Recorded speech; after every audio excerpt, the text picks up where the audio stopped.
Meu nome é Rafaela Rocha. Tenho 42 anos e nos últimos 19 anos minha família acreditou que eu não passava de uma inútil burocrata. Mas eu nunca imaginei que seria publicamente humilhada assim bem no meio do Aeroporto Internacional de Guarulhos. Meu irmão Gustavo ficou lá em seu terno Armani polido balançando uma passagem de classe econômica na frente do meu rosto como se estivesse jogando uma moeda para um mendigo. Ele riu alto o suficiente para toda a fila ouvir. Aqui está Rafa. Assento do meio bem perto do banheiro. Você está acostumada a sofrer certo primeira classe não é para quem vive de salário em salário. Minha mãe virou o rosto envergonhada por mim. Mas o que nenhum deles sabia era que dentro do bolso da minha jaqueta barata da CIA havia um crachá militar de código vermelho e um jato militar C-37B esperando na pista. Motores ligados só para mim. Eles acham que sou a ovelha negra da família. Não tem ideia de que uma tempestade está prestes a atingir o solo no momento em que o guarda do portão vir meu crachá. Deixe-me saber de onde você está assistindo nos comentários. E lembre-se de se inscrever se você já foi desprezado por sua própria família porque escolheu um caminho diferente. O cascalho estalou sob os pneus da minha velha picape Ford F-150 enquanto eu entrava na garagem. Estava muito alto. Na quinta-feira de Ação de Graças eu tinha acabado de sair de um turno de 24 horas no quartel-general do Exército monitorando uma situação em desenvolvimento no Mar da China Meridional funcionando apenas com café amanhecido e adrenalina. Meus olhos ardiam e cada músculo do meu corpo gritava por sono. Mas eu estava aqui. Eu apareci. Eu sempre aparecia. E claro, não havia lugar para mim. O novíssimo Tesla Model X branco pérola do meu irmão Gustavo estava estacionado diagonalmente na garagem ocupando espaço suficiente para 2 carros. Ele estava lá como uma nave espacial que havia pousado no meio de um subúrbio em Brasília brilhando ofensivamente sob o sol de outono. Eu suspirei engatando a marcha a ré e estacionando meu caminhão pela metade na grama úmida do gramado da frente. Antes mesmo que eu pudesse desligar o motor, a porta da frente se abriu. Gustavo saiu segurando uma taça de Pinot Noir. Ele não estava usando um avental. Ele estava usando um suéter de cashmere que provavelmente custava mais do que a transmissão do meu caminhão. Jesus! Rafa! Gustavo gritou sem se dar ao trabalho de descer os degraus da varanda. Você precisa estacionar essa bagunça no gramado, você está diminuindo o valor da propriedade de todo o bairro. Acho que vi um vazamento de óleo te seguindo da estrada. Feliz Ação de Graças para você também, Gustavo, murmurei para mim mesma pegando minha mochila. Era pesada não apenas com roupas mas com um telefone via satélite seguro que eu rezava para não tocar. Lá dentro a casa cheirava a salve assada manteiga e o cheiro sufocante de expectativa. O jogo do Corinthians estava tocando na enorme TV de tela plana de 85 polegadas, outro presente de Gustavo, é claro. Meu pai estava sentado em sua poltrona reclinável com os olhos colados na tela torcendo enquanto um gol era marcado. Oi pai, eu disse inclinando-me para beijar sua bochecha. Ele não desviou o olhar do jogo. E aí, garota? Você está atrasada. Gustavo está aqui desde o meio-dia. Ele ajudou sua mãe a configurar o sistema de casa inteligente. Eu estava trabalhando, pai. O turno foi longo. Trabalhando, ele zombou finalmente olhando para minha camisa xadrez amassada e calças cargo. Carimbar formulários no Detran deve ser exaustivo. Eu mordi a língua. O gosto de cobre era familiar. Se você soubesse, pai. Se você soubesse que os formulários que eu carimbei ontem à noite impediram um bloqueio naval. Nós nos mudamos para a sala de jantar. A mesa era uma obra-prima de um Natal brasileiro de Norman Rockwell, peru dourado, montes de recheio, molho de cranberry e taças de cristal. Mamãe saiu apressada da cozinha limpando as mãos em um avental. Ela sorriu para Gustavo, um raio de puro sol antes que seu olhar caísse sobre mim e diminuísse para uma vela bruxuleante. Rafaela querida, tente não se curvar. Isso faz você parecer derrotada. Nós nos sentamos. Este era o momento que eu mais temia. O corte do peru. Era um ritual que estabelecia a hierarquia da família Rocha. Mamãe pegou o garfo de servir. Ela habilmente cortou uma coxa maciça e suculenta, a carne escura pingando sabor e gordura. Ela a colocou reverentemente no prato de Gustavo. Para o meu gênio, ela arrulhou. Você precisa da proteína, Gustavo. Administrar uma empresa no Vale do Silício exige muito poder cerebral. Você parece magro. O estresse está te atingindo, Gustavo riu girando seu vinho. Você sabe como é, mãe. O mercado de IPOs está brutal agora. Eu tenho trabalhado 18 horas por dia só para manter os investidores felizes. Mas esse é o preço de ser um disruptor. Alto risco, alta recompensa. Então mamãe se virou para mim. Ela cortou um pedaço da carne do peito. Era branca, seca e parecia giz. Ela a jogou no meu prato sem molho. E para você, Rafaela, carne branca é melhor, menos gordura, sabe, já que seu trabalho é principalmente sedentário. Você não quer ganhar mais peso, especialmente na sua idade. Nenhum homem quer uma esposa que se descuida. Eu olhei para a carne seca. Eu tinha comido MRES nos desertos de Kandahar que tinham mais umidade do que isso. Obrigada, mãe. Eu sou fisicamente ativa, na verdade.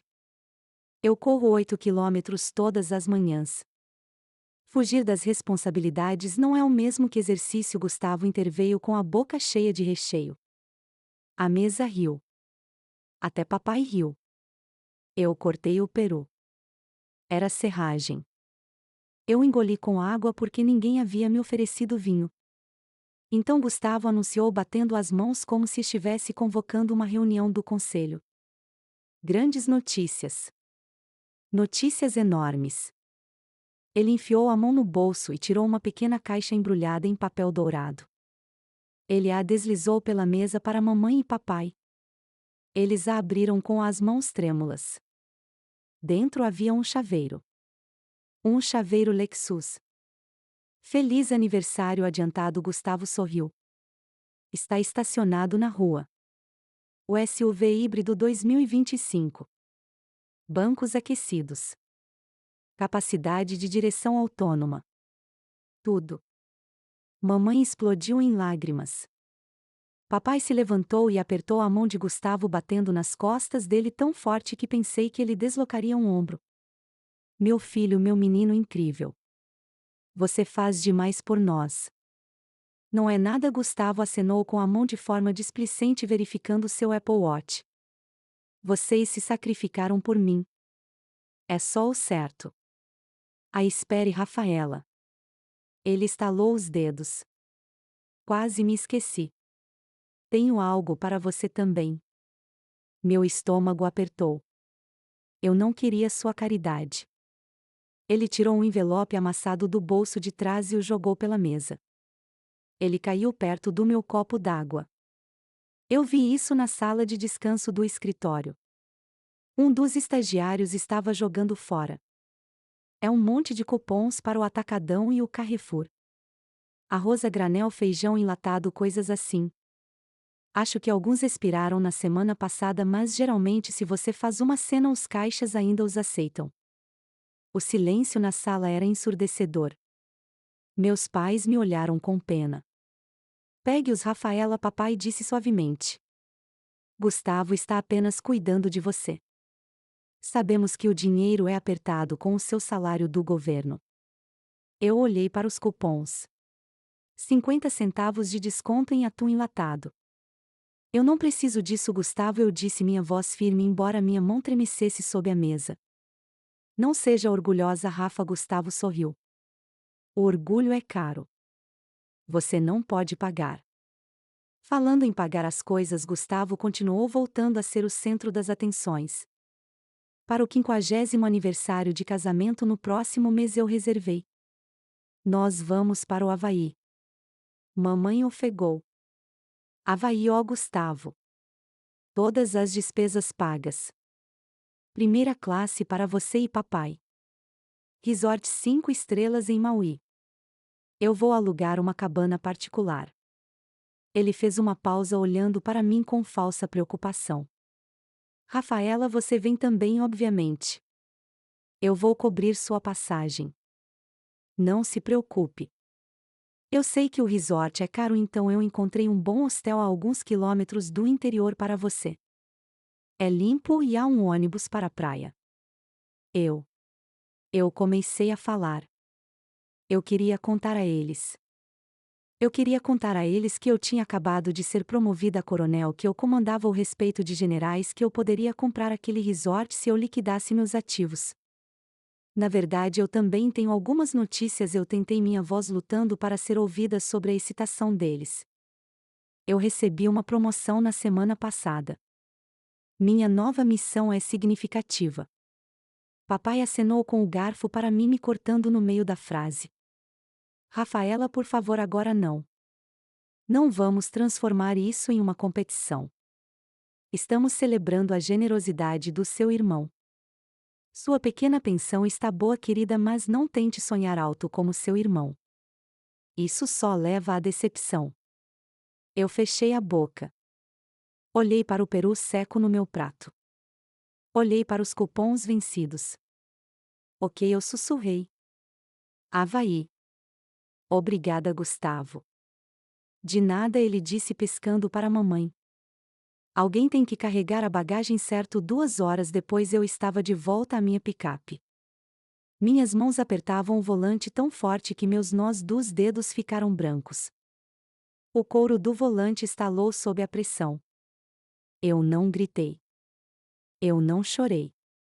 Eu apenas respirei o ar frio, deixando o silêncio lavar o barulho das risadas deles ainda ecoando da casa. Olhei para minhas mãos. Essas mãos seguraram rifles. Elas assinaram ordens que mudaram o curso da história. Agora elas estavam tremendo por causa de um maldito cupom. Eu liguei o motor. A velha Ford rugiu para a vida. Eu não ia contar a eles. Ainda não. Se eles queriam um carregador para a viagem para o Havaí, tudo bem. Eu iria. Mas eles não tinham ideia de quem realmente estava naquele avião com eles. A viagem dos subúrbios de volta a Brasília levou 45 minutos, mas parecia que eu estava viajando entre dois planetas diferentes.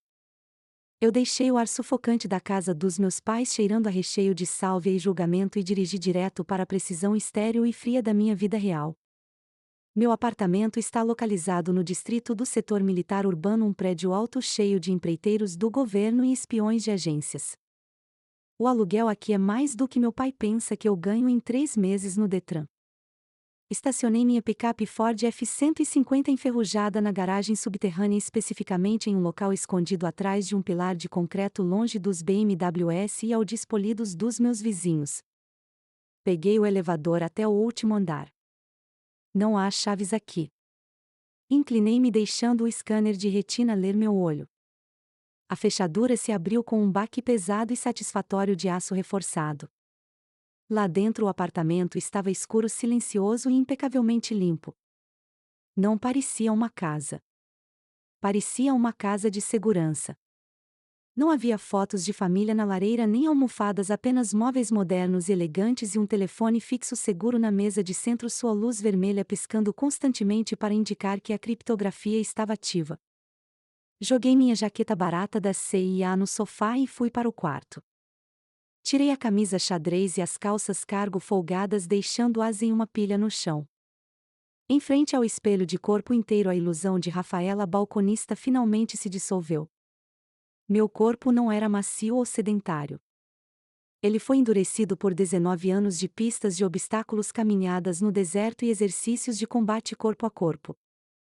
Mas foram as cicatrizes que contaram a verdadeira história. Passei os dedos pela cicatriz queloide elevada e irregular no meu ombro esquerdo. Era feia. Um nó retorcido de tecido roxo e branco. Minha mente divagou não para a mesa de jantar que acabei de deixar, mas para o Vale do Coringa, no Afeganistão, 10 anos atrás. Fomos emboscados durante uma patrulha de rotina. O ar cheirava a borracha queimada e cordite. Lembrei-me do som, não de um estrondo, mas de um taco úmido, quando o tiro do franco-atirador rasgou meu ombro. Eu não gritei. Arrastei meu operador de rádio para a cobertura atrás de uma parede de pedra enquanto revidava com minha carabina M4. Direcionei o apoio aéreo enquanto sangrava pelo meu colete tático. Eu salvei 3 vidas naquele dia. Lembrei-me de ligar para minha mãe do hospital de campanha na Alemanha uma semana depois. Eu estava sob efeito de morfina desesperada para ouvir uma voz amiga. Mãe, eu sussurrei. Eu me machuquei. Meu ombro. Oh, Rafaela, ela suspirou o som de um game show tocando ao fundo. O que você fez agora? Você caiu da bicicleta de novo? Você sempre foi tão desajeitada quando criança. Honestamente, você precisa ter mais cuidado. Como você vai usar um vestido? Tomara que caia no seu casamento com uma cicatriz assim, vai ficar horrível. Eu desliguei o telefone e olhei para o teto branco do quarto do hospital. Eu caí de bicicleta. Essa foi a mentira que eu contei a eles. E essa foi a mentira que eles escolheram acreditar porque se encaixava na narrativa deles.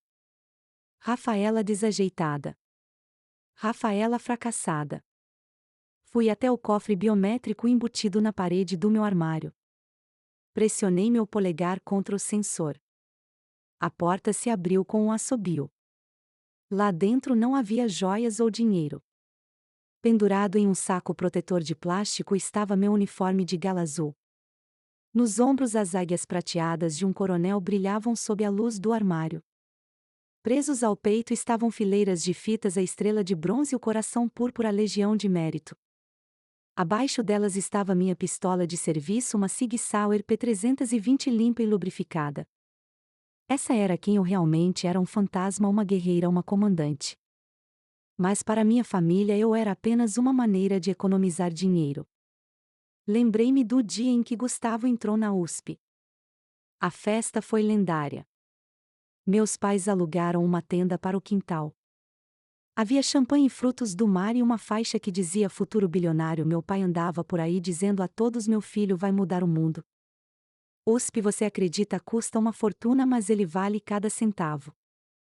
2 anos depois, quando recebi minha carta de aceitação para a AMA, Academia Militar das Agulhas Negras. Não houve festa nem faixa. Estávamos comendo bolo de carne no jantar. Coloquei a carta na mesa. Eu entrei, eu disse, meu coração batendo de orgulho. AMA. Eu vou servir meu país. Papai mastigou seu bolo de carne lentamente. Ele olhou para a carta, depois para mim. Bem, ele limpou a boca com um guardanapo. Isso é prático. Sem mensalidades. O governo paga por tudo, certo? Bom. Pelo menos você não será um fardo financeiro para nós como seria em uma faculdade normal. Apenas tente não desistir na primeira semana, Rafaela. É difícil. E você sabe que é frágil. Frágil. Abri a gaveta inferior da minha mesinha de cabeceira e tirei uma simples caixa de madeira. Essa era minha caixa de memórias. Dentro estavam 19 anos de cartas. Cartas manuscritas. Cartas que escrevi à luz de um farol em uma barraca empoeirada no Iraque. Cartas que escrevi tremendo em um bunker na Síria. Cartas onde tentei dizer a eles em código que os amava, que estava com medo, que sentia falta de casa. Eu as enviei. E ao longo dos anos, quando visitava a casa, eu as encontrava. Às vezes na gaveta de lixo da cozinha, às vezes na lixeira de reciclagem fechadas. Eles nunca sequer as abriram. Peguei um envelope de 2015. Ainda estava lacrado. Mas bem ao lado dele na caixa estavam os talões dos cheques de caixa que eu havia enviado. Cada um dos cheques havia sido descontado imediatamente. Eles descontaram o dinheiro para pagar a hipoteca, para ajudar Gustavo com sua primeira startup fracassada, para comprar aquele novo conjunto de pátio. Mas não puderam reservar 2 minutos para ler as palavras de sua filha, que estava dormindo com um rifle em seu saco de dormir. Senti um nó na garganta, quente e afiado. Não era mais tristeza. Era uma percepção fria e dura. Fui até a cozinha e servi um copo de uísque. O de Ford Reserve. Puro. O líquido âmbar queimou agradavelmente enquanto descia, acalmando a turbulência no meu estômago. Olhei para meu reflexo na janela escura da cobertura. Além do vidro, as luzes de Brasília brilhavam. Lá fora, milhares de pessoas dormiam pacificamente porque pessoas como eu vigiavam no escuro. Eu comandava equipes de operações especiais. Eu guardava segredos nacionais que poderiam derrubar governos. Eu era respeitada. Eu era temida. Mas naquela casa nos subúrbios eu era apenas Rafaela, a garota que caiu da bicicleta, a garota que precisava de cupons. Dei outro gole no uísque. O silêncio do apartamento era pesado. Mas era honesto. Eu sei que não sou a única. Há tantos de vocês por aí ouvindo que são os fortes da família, aqueles que carregam o peso enquanto outros recebem a glória. Se você já se sentiu invisível para as pessoas que deveriam te amar mais, quero que saiba. Eu te vejo. Seu sacrifício importa. Por favor, pause por um segundo e comente: eu te vejo abaixo. Vamos criar uma parede de apoio para todos que estão lutando uma batalha que sua família não sabe nada sobre. Curta este vídeo se você acredita que o respeito é conquistado, não dado. Coloquei o copo na mesa. O álcool estava começando a entorpecer as bordas da dor. Eu precisava dormir. Em alguns dias eu estaria em um avião para o Havaí com eles. Eu teria que colocar a máscara novamente. Eu teria que ser a irmã desajeitada, pobre e perdedora pela última vez. Mas desta vez eu estava trazendo algo mais comigo. Olhei para o telefone seguro na mesa. Por enquanto ele permanecia em silêncio. Quem me protege? Sussurrei para o quarto vazio. A única resposta foi o zumbido da geladeira. Apaguei as luzes, deixando a escuridão engolir a coronel, deixando apenas a filha sozinha no escuro. O ar dentro da instalação de informações compartimentadas sensíveis, ou CIF, nas entranhas do Pentágono sempre tinha o mesmo gosto. Oxigênio reciclado, ozônio de racks de servidores superaquecidos e o amargo sabor de café velho. Eu não dormia há 72 horas. Meus olhos pareciam cheios de areia e uma dor surda havia se instalado permanentemente atrás de minhas têmporas. Coronel Rocha, temos uma situação se desenvolvendo nas telas, disse um jovem tenente com a voz tensa. A assinatura do malware corresponde ao grupo Blackout. Eles não estão apenas pingando os firewalls. Eles estão dentro dos sistemas de controle da rede elétrica do Havaí. Olhei para o enorme painel de monitores. Mapas das ilhas havaianas estavam iluminados em tons ameaçadores de vermelho e âmbar. Status dos dispositivos de segurança? Perguntei, minha voz calma, não traindo nenhum do cansaço que me arrastava. Comprometidos, o tenente respondeu. Se eles executarem o código, toda a ilha de Oahu ficará escura. Hospitais, controle de tráfego aéreo, bases militares, tudo. Estamos olhando para um colapso total da infraestrutura em 48 horas. Dei um gole no café preto morno. Isolamento dos nós infectados.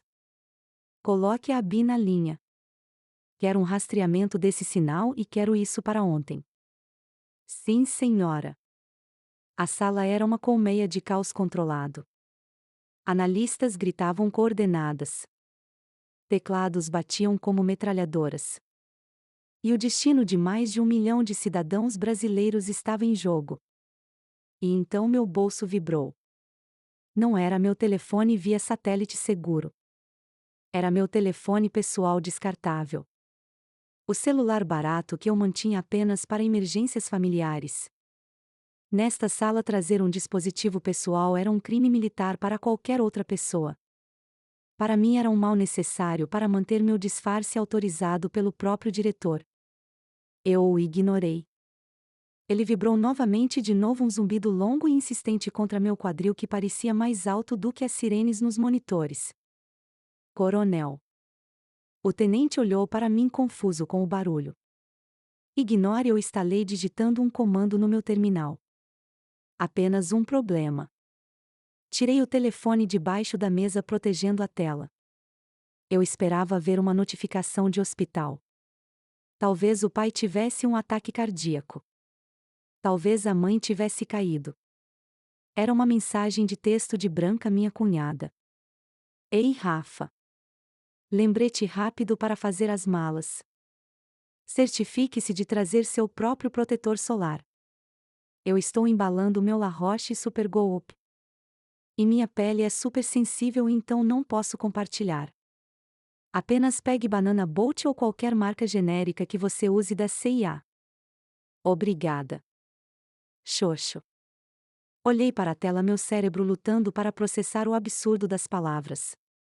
Eu estava atualmente orquestrando uma operação de contra-ciberguerra para evitar que o povo do Havaí fosse lançado de volta à Idade da Pedra. Eu estava autorizando a implantação de contramedidas cibernéticas que custavam mais do que a empresa inteira de Gustavo. E minha cunhada estava preocupada que eu roubaria seu creme facial de R$ 300. Eu não respondi. Eu não podia. Se eu digitasse o que estava pensando, eu poderia acidentalmente autorizar um ataque de drone em sua penteadeira. Senhora, outro analista gritou. Temos uma assinatura física. Rastreamos a origem do sinal. Não está vindo do exterior. É local. O Plin está vindo de uma conexão fixa em um resort em Waikiki. Eles estão no terreno. Eles estão em Oahu, perguntei, meu sangue gelando. Se eles são locais, isso não é apenas hacking. Isso é sabotagem. Precisamos de equipes no terreno para proteger fisicamente a sala do servidor. Podemos ter uma equipe de forças especiais do Forte Bragg em 2 horas, o tenente sugeriu. Faça isso, eu ordenei. Prepare a papelada para minha assinatura. O telefone no meu bolso tocou desta vez. Não era uma mensagem. Era uma ligação. Gustavo. Olhei para o relógio da operação. A situação era crítica, mas se eu não atendesse, Gustavo ligaria para a mamãe. Mamãe entraria em pânico e ligaria para a polícia para fazer uma verificação de bem-estar em meu apartamento, o que desencadearia um impasse de segurança com a equipe do serviço secreto que monitorava meu prédio. Preciso de 2 minutos, eu disse à sala. Continuem rastreando. Saí para o corredor, a porta de aço pesada selando o barulho da crise atrás de mim. Pressionei o telefone na orelha.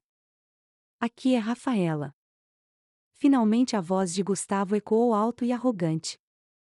Eu podia ouvir o tilintar de talheres ao fundo. Ele provavelmente estava em um almoço de negócios. Eu tenho tentado te ligar a manhã toda. Você já pediu o seu tempo de folga? O que? Eu esfreguei meus olhos. Tempo livre remunerado, Rafaela. Para a viagem para o Havaí. É na semana que vem. Preciso saber se você liberou sua agenda. Não quero que você desista no último minuto porque seu gerente precisa que você separe correspondências ou o que quer que você faça. Olhei pela janela de vidro reforçado da CIF. Lá dentro, o tenente segurava uma prancheta com a autorização de implantação para uma unidade de operações especiais de nível 1. Ele precisava da minha assinatura para enviar operadores letais para território brasileiro. Gustavo, é um período movimentado no trabalho, eu disse, minha voz monótona. Temos um grande projeto terminando. Gustavo riu. Era um som seco e condescendente. Um projeto que é temporada de impostos para o Detran. Escute, Rafa, apenas diga a eles que você tem uma emergência familiar. Ou apenas peça demissão. Honestamente, não é como se você estivesse construindo foguetes. Estou pagando pela viagem inteira. O mínimo que você pode fazer é aparecer para ajudar a mamãe e o papai com as malas. Eles são velhos. Eles não podem ficar carregando malas pelo aeroporto. Minha mão apertou o telefone. Estou pedindo a folga, Gustavo. Meu chefe é rigoroso. Rigoroso, ele zombou. É um emprego público, Rafaela. É impossível ser demitido. Apenas crie coragem e diga a eles que você está saindo. Deus, eu tenho que negociar por você. Você quer que eu ligue para o seu supervisor e explique que meu tempo vale R$ 5.000 por hora e estou desperdiçando nesta conversa? Não, eu disse rapidamente. A ideia de Gustavo ligar para o general Miranda e tentar intimidá-lo era quase engraçada de uma forma aterrorizante. Não, não faça isso. Eu cuido disso. Bom. E aí, Branca disse que você leu a mensagem dela sobre o protetor solar. Ela está falando sério, Rafaela. Não seja uma aproveitadora. Estamos hospedados no Four Seasons, mas lembre-se, seu hostel é um pouco longe, então certifique-se de levar sapatos confortáveis. Entendido. Protetor solar barato, sapatos para caminhar. Entendido. Certo, tenho que ir. Tenho uma reunião com investidores de risco. Tente não estragar tudo. A linha ficou muda. Fiquei ali por um momento no corredor estéril ouvindo o zumbido do sistema de ventilação. O contraste era tão nítido que quase me deixou tonta. Em um ouvido eu era uma aproveitadora, uma fracassada, uma carregadora para meus pais idosos. No outro ouvido eu era a única coisa que estava entre a ordem e o caos. Voltei para a sala de situação. O tenente me entregou o tablet. Ordem de implantação pronta, coronel. A equipe Delta 6 está em espera, mas precisamos de um comandante de campo para coordenar a invasão física com a resposta cibernética. Alguém que conheça o terreno e a tecnologia. Olhei para o mapa de Oahu na tela grande. O local-alvo era um servidor disfarçado de galpão de utilidades a menos de 8 quilômetros do Four Seasons Resort, onde meus pais estariam celebrando seu aniversário. O destino aparentemente tinha um senso de humor distorcido. Peguei a caneta e assinei meu nome na lousa digital. Rafaela L. Rocha, Coronel, Exército Brasileiro. Eu disse. O tenente piscou. Senhora, você quer liderar a equipe de campo? A senhora está acordada há 3 dias. É o disfarce perfeito, eu disse, minha voz endurecendo. Tenho uma viagem em família marcada para o Havaí na próxima semana. Posso adiantar minha partida. Entrarei na ilha como turista civil. Sem manifesto de transporte militar. Sem bandeiras vermelhas para os hackers detectarem. Coordenarei a equipe do chão enquanto estiver lá. Entendido, coronel. Olhei para o itinerário de voo que Gustavo havia me enviado por e-mail anteriormente. Classe econômica, assento do meio. Me coloque na linha segura com o general Miranda, eu ordenei pegando meu fone de ouvido. Diga a ele que estou aceitando a missão e que precisarei combinar minha licença com o serviço ativo. Olhei para o meu telefone descartável uma última vez. Não se preocupe, Gustavo, pensei, eu estarei lá. Carregarei as malas. Comprarei o protetor solar barato. Mas quando as luzes se apagarem e as armas saírem, você vai desejar ter prestado um pouco mais de atenção à irmã que carimba seus formulários. O anel é do Pentágono, é diferente do resto do edifício. Os corredores aqui são mais largos. Os pisos são polidos até um brilho espelhado e o ar cheira a móveis, polimento e história. É aqui que o poder reside. É um lugar onde decisões são tomadas que podem mudar fronteiras ou derrubar regimes. Eu caminhei pelo corredor, minhas botas clicando ritmicamente no chão de azulejo. Meu uniforme estava passado, meu cabelo puxado para trás em um coque apertado, mas por dentro eu sentia que estava desmoronando. O peso do iminente ataque cibernético no Havaí já era pesado o suficiente, mas o peso das mentiras que eu estava prestes a contar à minha família parecia ainda mais pesado. Parei em frente a uma porta de mogno com uma placa dourada. Major General Miguel Miranda. Bati 2 vezes. Entre. Uma voz grave ecoou lá de dentro. Entrei e fiquei em posição de sentido. Coronel Rocha apresentando-se conforme ordenado, senhor. Major General Miranda estava sentado atrás de uma mesa que parecia ter sido esculpida de uma única árvore de sequoia. Ele era um homem de 60 anos com um corte de cabelo militar mais grisalho do que preto e olhos que poderiam cortar aço. Ele estava fumando um charuto estritamente contra as regras, mas ninguém dizia ao Iron Miller o que fazer. Ele olhou para cima, seu rosto suavizando instantaneamente. À vontade, Rafaela, sente-se. Você está com uma aparência péssima. Obrigada, senhor, eu disse afundando na cadeira de couro em frente a ele. Foram 72 horas longas. Eu vi o briefing sobre a rede do Havaí, Miranda disse deslizando uma pasta grossa pela mesa. Negócio desagradável, grupo Blackout. Se eles atingirem os transformadores, perdemos os olhos e ouvidos do Comando do Pacífico por dias. Seu plano de se infiltrar na ilha sob cobertura civil é sólido. Arriscado, mas sólido. Ele abriu a pasta examinando a logística. Ele assentiu para a lista de equipamentos, a requisição de armas e o protocolo de comunicação. Então seu dedo parou. Ele franziu a testa. Coronel, ele disse, sua voz baixando uma oitava. O que é isso? Ele virou o arquivo. Ele estava apontando para uma impressão de uma passagem aérea.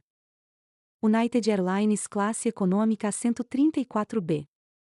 Esse é o meu transporte, senhor, eu disse mantendo minha voz neutra. Estou viajando com minha família. É a história de capa. Miranda olhou para mim por cima dos óculos de leitura. Você é a comandante das operações especiais do Exército Brasileiro. Você está liderando uma missão de defesa de segurança nacional de alta prioridade. E você está voando de classe econômica em um assento do meio.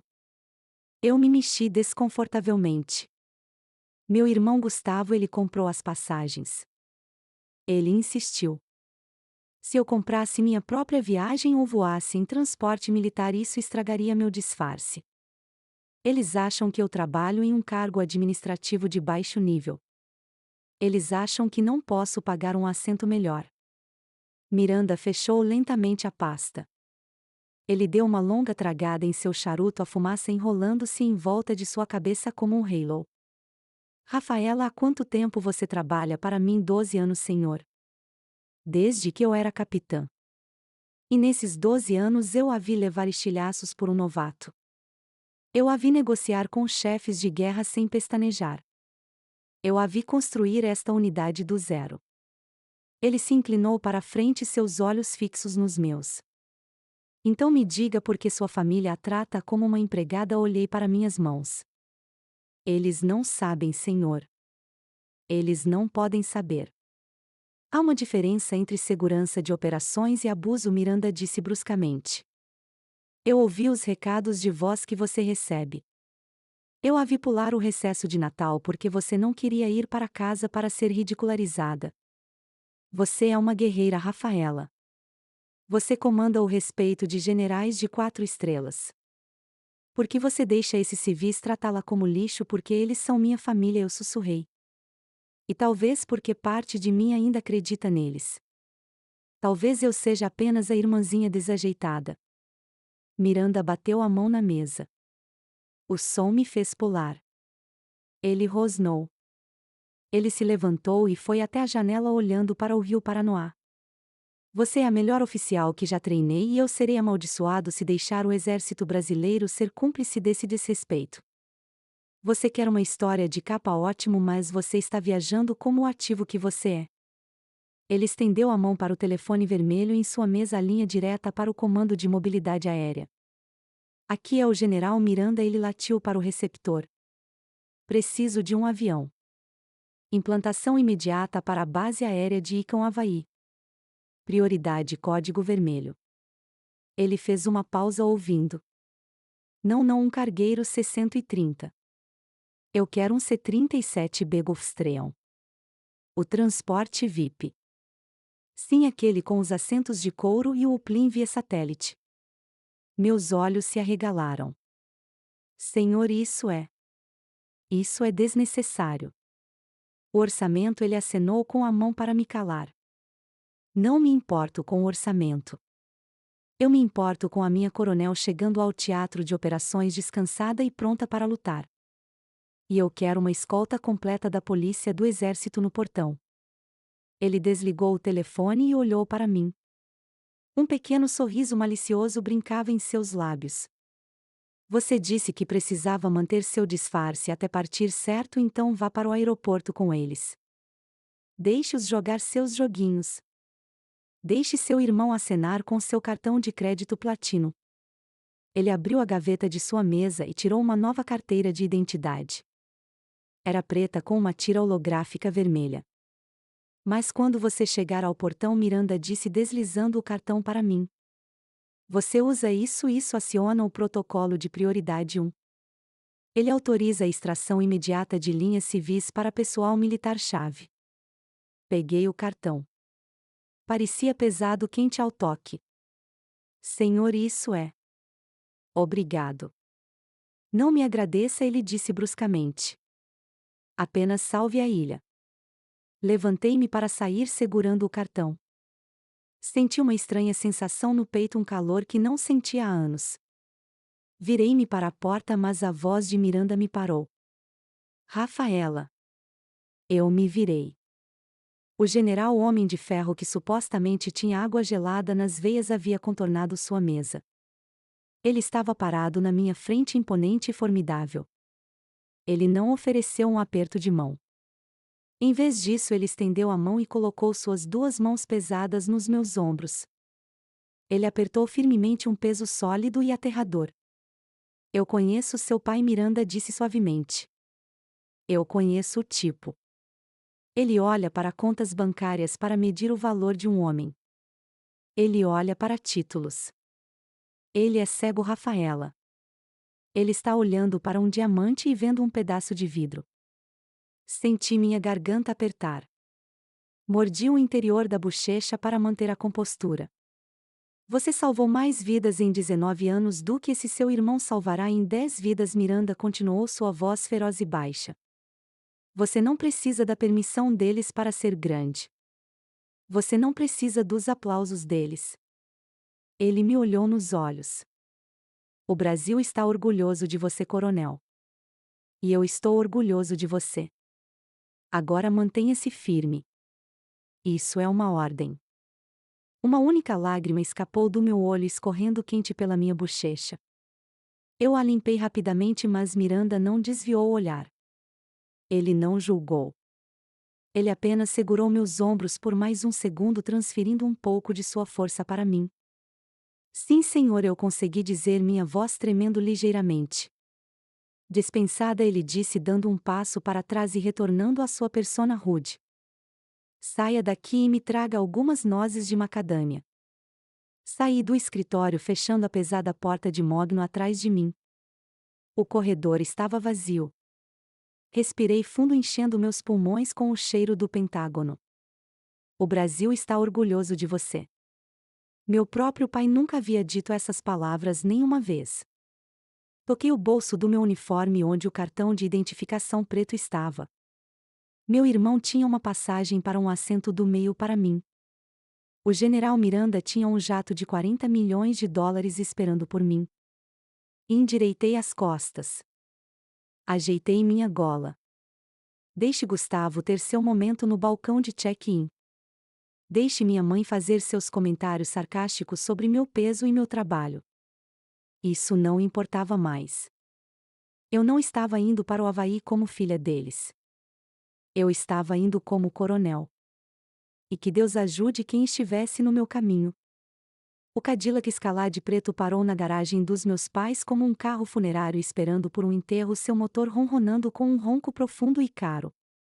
Era um serviço de carro alugado naturalmente. Gustavo não dirigia até o aeroporto. Ele gostava de otimizar seu tempo de viagem respondendo e-mails no banco de trás. Fiquei perto do porta-malas olhando para a montanha de bagagens.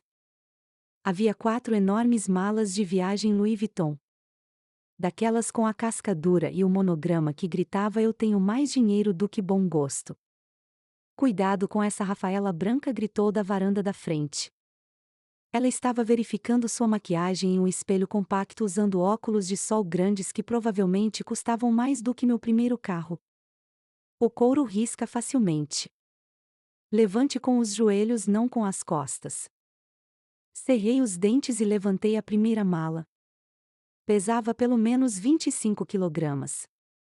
Meus bíceps se esforçaram, os músculos duros e definidos sob minha jaqueta barata, mas mantive meu rosto inexpressivo. Gustavo estava ao lado da porta do motorista conversando com o motorista contratado. Ele não estava ajudando. Ele estava ajustando o fecho de seu Rolex Submariner, pegando a luz do sol da forma certa para que o motorista o notasse. Sim, estamos indo para Maui por uma semana, Gustavo dizia em voz alta. Precisávamos de uma folga da rotina. Você sabe como é no vale. O esgotamento é real. Bati o porta-malas depois de colocar a última mala. O suor escorria pela minha linha do cabelo. Minhas costas doíam, uma lembrança de uma aterrissagem ruim há 2 anos, mas eu ignorei. Tudo pronto? Gustavo perguntou, olhando para mim sem realmente me ver. Ótimo. Entre. A disposição dos assentos era uma obra-prima de humilhação. Gustavo e Branca ocuparam as poltronas individuais do meio, reclináveis de couro luxuoso com controle de temperatura individual. Mamãe e papai sentaram-se no banco traseiro, esticando as pernas. Os 2 filhos de Gustavo, Léo e Sofia, reivindicaram a terceira fila, cercando-se de almofadas e iPads. Isso me deixou. Apenas se esprema lá atrás com as malas, Rafa, Gustavo disse, acenando vagamente para a área de carga. Tem um banco de apoio lá atrás. Ele se dobra. Você é pequena. Você vai caber. Subi pelo para-choque traseiro, me enfiando no espaço estreito entre as malas Louis Vuitton empilhadas e a janela traseira. Meus joelhos estavam pressionados contra o peito. Uma quina dura de uma mala cravava nas minhas costelas. Eu já tinha viajado na parte de trás de aviões cargueiros C-130 despressurizados em paletes de munição que eram mais confortáveis do que isso. O motorista entrou na rodovia e quase imediatamente pegamos o lendário tráfego de Los Angeles. A Marginal Pinheiros era um estacionamento de calor cintilante e gases de escape. As luzes de freio se estendiam até onde a vista alcançava. A trânsito, Branca reclinando seu assento tão para trás que quase esmagou os joelhos do papai.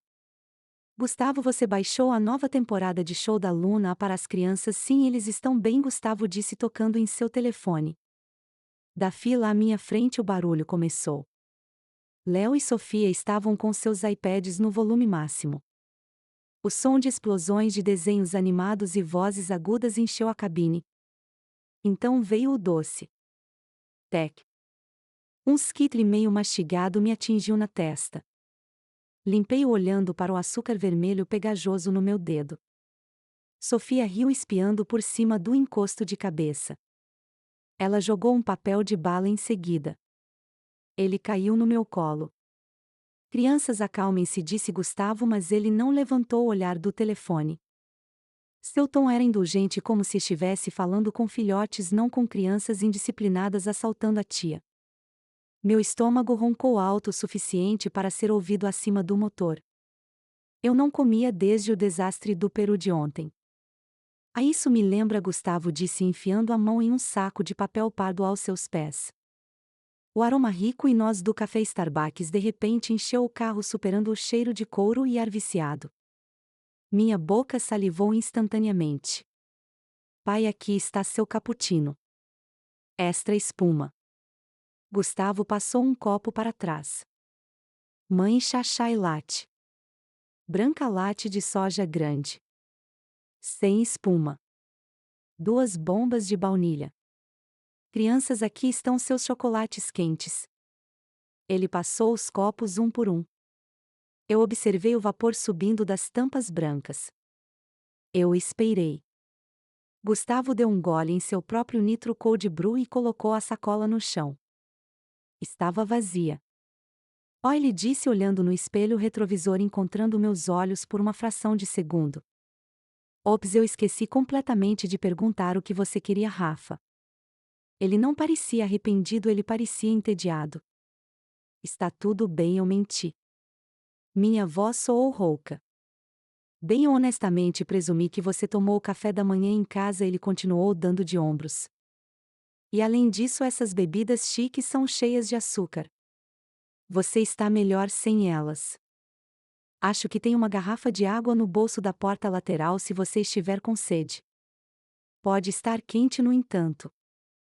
Olhei para o bolso da porta. Havia uma garrafa de plástico meio vazia, o rótulo descascando.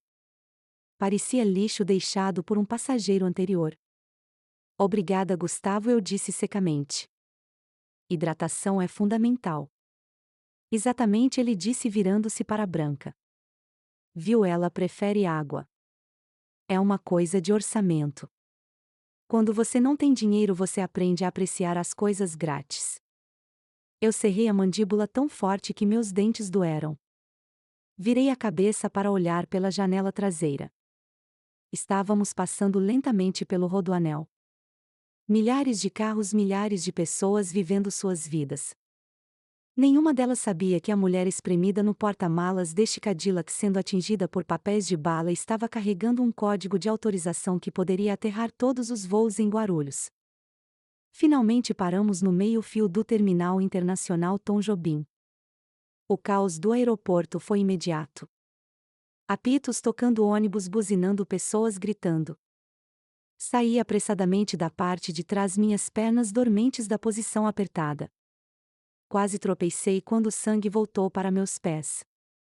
Certo, vamos lá pessoal, Gustavo bateu palmas. O check-in no meio-fio é para amadores. Vamos entrar na fila prioritária. Comecei a descarregar as malas novamente. Levantar, balançar, soltar. Levantar, balançar, soltar. Empilhei-as em um carrinho, suor escorrendo pela minha coluna sob minha jaqueta pesada. Gustavo, Branca e as crianças começaram a caminhar em direção às portas de vidro deslizantes. Papai o seguiu ajeitando o chapéu. Mamãe demorou um segundo. Ela se aproximou de mim enquanto eu lutava para empurrar o carrinho pesado. Rafaela, ela sussurrou inclinando-se. Por um segundo pensei que ela ia me agradecer ou talvez oferecer para carregar uma bagagem de mão. Ouça, ela disse, sua voz baixa e urgente. Quando entrarmos, tente andar alguns passos atrás de nós. Ok, eu congelei. O que? Ela estendeu a mão e tirou um pedaço de fiapo do meu ombro, o nariz franzindo em desgosto. É só. Olhe para você. Essa jaqueta está desfiando nos punhos e seu cabelo está uma bagunça. Haverá muitas pessoas importantes na fila da primeira classe. Sócios de negócios de Gustavo podem estar lá. Não queremos que eles tenham a ideia errada. A ideia errada, eu repeti lentamente. Que a família está passando por dificuldades, ela disse-me dando um sorriso de pena. Você entende, não é pela imagem de Gustavo. Apenas mantenha um pouco de distância, como se estivesse nos ajudando, mas não conosco. Ela deu um tapinha na minha bochecha, um toque suave e doloroso, e virou-se para apressar-se atrás dos outros. Vamos, não se demore. Fiquei ali no meio-fio, o rugido de um Boeing 747 partindo, sacudindo o chão sob minhas botas. Como se estivesse nos ajudando, mas não conosco. Olhei para minhas mãos. Elas tremiam não pelo peso das malas, mas por uma raiva tão pura, tão branca e quente que parecia que poderia derreter o asfalto. Enfiei as unhas nas palmas das mãos até sentir a mordida afiada da dor. Foi a única coisa que me impediu de gritar. Copiado, mãe, sussurrei para os gases de escape. Distância, você quer distância, eu te darei distância. Empurrei o carrinho para frente, meus olhos fixos nas costas de Gustavo. Ele estava caminhando pelas portas automáticas, rindo de algo que Branca disse, completamente alheio à sombra que o seguia. Ele pensou que estava entrando em um lounge VIP. Ele não sabia que estava entrando em um pelotão de fuzilamento. Toquei o plástico duro do cartão de identificação no meu bolso uma última vez. Era hora de fazer o check-in. As portas deslizantes automáticas do terminal Tom Jobim se abriram com um assobio e a parede de som nos atingiu instantaneamente. Era a sinfonia única do aeroporto de Guarulhos, uma mistura caótica de rodas de malas rolando sobre os azulejos, os anúncios rítmicos no sistema de parar sobre bagagem desacompanhada e o zumbido baixo de milhares de viajantes estressados. Para a maioria das pessoas, esse ambiente é um pesadelo. Para meu irmão Gustavo era um palco. Ele ajustou as lapelas de seu blazer, verificando seu reflexo no vidro. Certo, tropa, fiquem perto, ele comandou, embora estivesse olhando apenas para sua esposa e filhos. Vamos de prioridade. Não faço filas. Eu estava 3 metros atrás deles, lutando com o carrinho de bagagem que tinha uma roda esquerda bamba. As 4 malas Louis Vuitton enormes estavam precariamente empilhadas, ameaçando cair a cada solavanco no chão.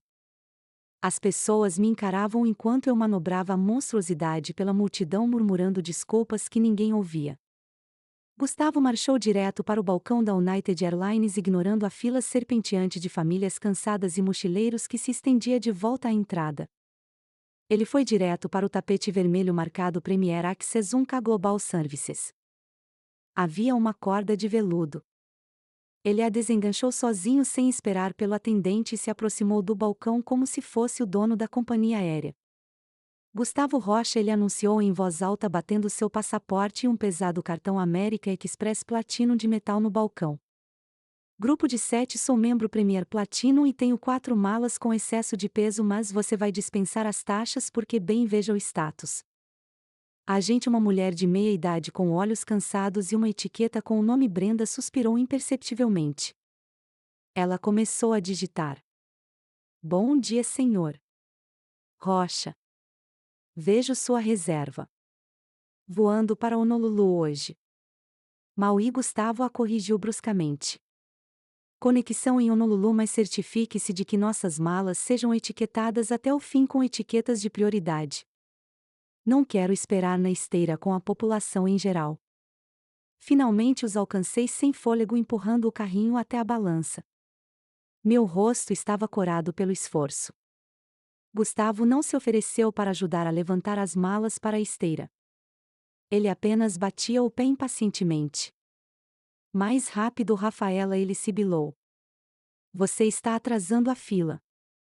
Levantei as malas de 25 quilogramas para a balança uma por uma. Meu ombro, aquele com a cicatriz queloide da bala do atirador, latejava com uma dor surda e quente. Mordi o interior da bochecha para manter meu rosto neutro. Tudo certo, disse Brenda, a impressora ganhando vida atrás do balcão. Tem os seus cartões de embarque aqui. Ela colocou uma pilha de bilhetes de papel brilhante no balcão. Gustavo os pegou, abanando-os como uma mão vencedora de pôquer. Ele se virou para a família, um rei benevolente concedendo presentes a seus súditos. Mamãe, papai, ele entregou 2 passagens. Fila 2, assentos A e B. Primeira classe, assentos totalmente reclináveis. Eu pedi a refeição vegana para você, mamãe, e o bife para você, papai. Champanhe é servido antes da decolagem. Ó Gustavo, mamãe exclamou, apertando a passagem contra o peito. Você nos mima. Olha, querido, diz Zona 1. Branca, crianças. Gustavo entregou as próximas 3. Estamos na fila 3. Sofia, você fica com a janela para poder ver as nuvens.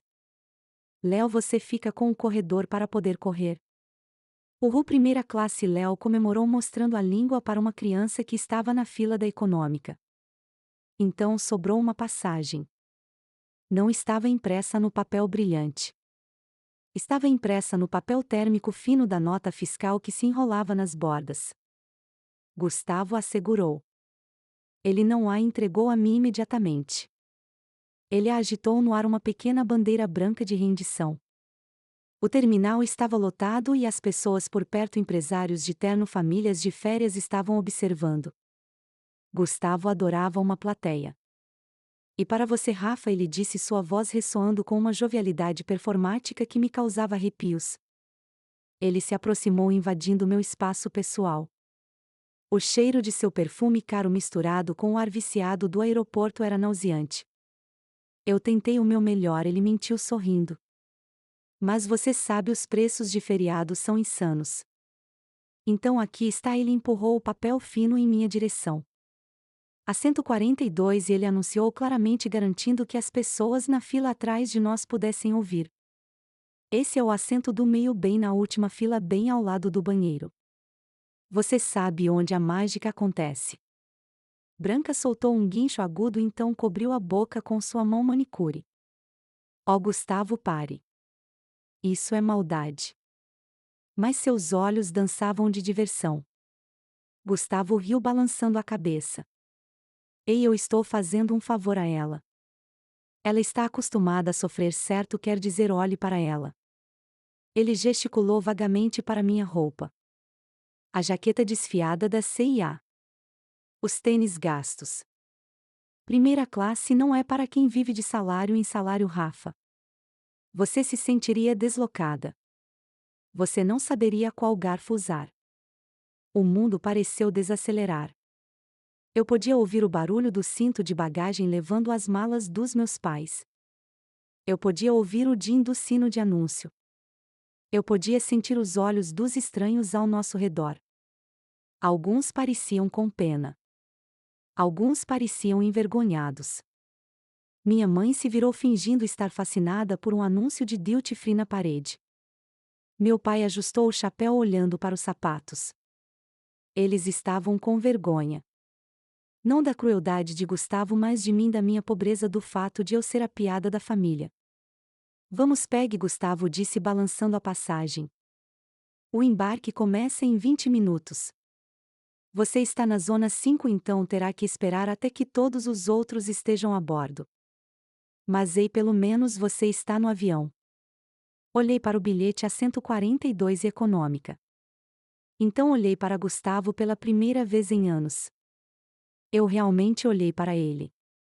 Vi a insegurança por trás de seu sorriso arrogante. Vi a necessidade desesperada de se sentir superior porque no fundo ele sabia que era pequeno. E algo dentro de mim estalou. Não foi um estalo alto. Foi o clique metálico silencioso de uma trava de segurança sendo desativada. A raiva que fervia no meu estômago por 19 anos de repente se transformou em algo sólido, algo perigoso. Eu não peguei o bilhete. Eu não quero seu bilhete, Gustavo, eu disse. Minha voz era baixa, mas cortou o barulho do terminal como uma faca. O sorriso de Gustavo vacilou. Com licença. Não seja ingrata. Isso é um assento de R$ 600. Eu não preciso repetir. Enfiei a mão no bolso interno da minha jaqueta barata. Meus dedos roçaram o plástico frio e duro do cartão de identificação que o general Miranda havia me dado. Parecia pesado como uma arma carregada. O que você está fazendo, Gustavo? Perguntou franzindo a testa. Pare de fazer cena. As pessoas estão olhando. Sim, eu disse, meus olhos fixos nos dele.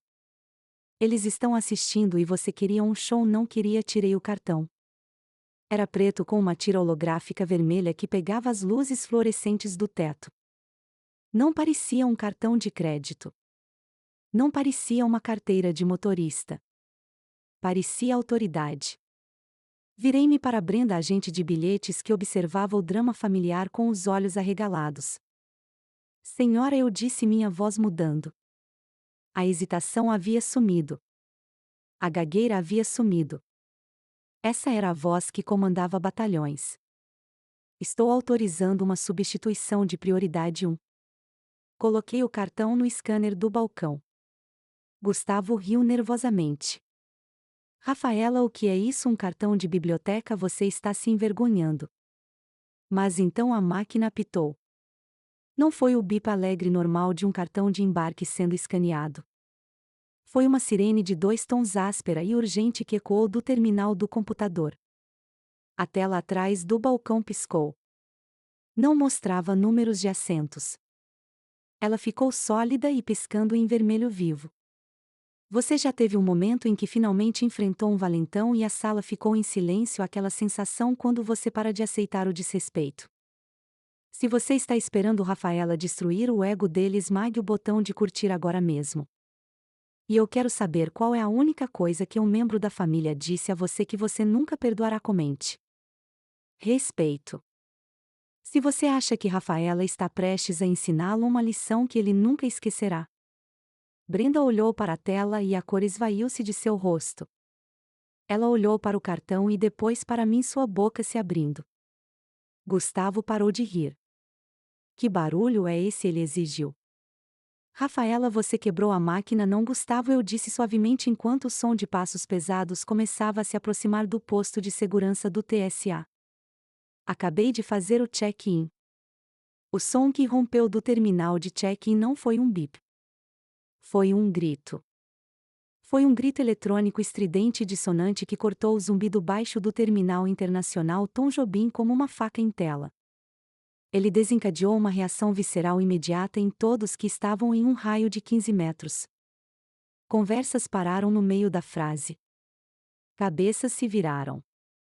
Um bebê em um carrinho a 3 filas de distância começou a chorar. A tela do computador atrás do balcão não apenas piscou, ela detonou com cor. O azul suave padrão da interface da companhia aérea desapareceu, substituído instantaneamente por uma luz carmesim pulsante e agressiva. Fiquei completamente imóvel, minha mão pousada no cartão de identificação preto.